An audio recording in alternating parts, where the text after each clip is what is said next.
Hi, welcome back. I'm Mateja from DMA.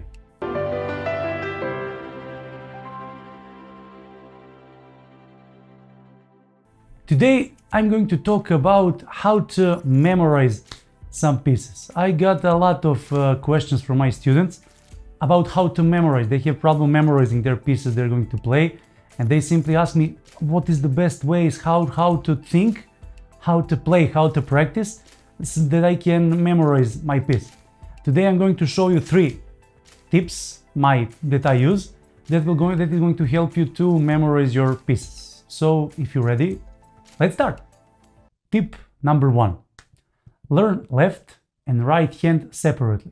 In any time you need to know what you're playing with your left hand, what you're playing in right hand. For example, in bar number 30, you must know what your left hand playing, what your right hand is playing. When you know that, it's much easier for you to play from your memory and to memorize your piece, because you'll know in any time what your left hand is playing and what your right hand is playing. My tip number 1 for you today is learn both hands separately and memorize what of them are playing. Tip number 2. Play part by part. Pieces can be very difficult with much parts, with many melodies, depending on the piece, of course.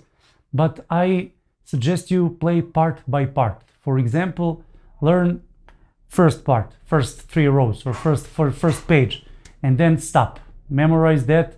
Play again. When you're sure that you know the first part, play the second. Learn the second, or the second page, second part, any way you want it. It's a very good thing, and you will be you will speed your learning pieces and memorize your pieces. It's going to be much faster when you play like this. So my tip number 2 for you is play piece by piece and practice and learn piece by piece, actually part by part.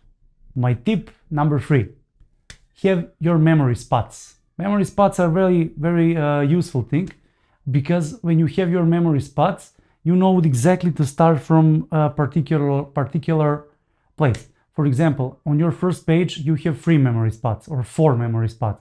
Second page, just like that. And when you stop, you forgot something because you're playing from your memory, you will stop, think, oh yes, I have a memory spot near here. You'll go to your memory spot. From there, you're going to play better. So it's extremely important for you to have a lot of memory spots, as much as you can. And that is going to help you very much to progress and to play better and better. So my tip number 3 for you, have memory spots. This was everything I wanted to show you today. I hope you had fun. I surely did. So until next time, see you and stay tuned.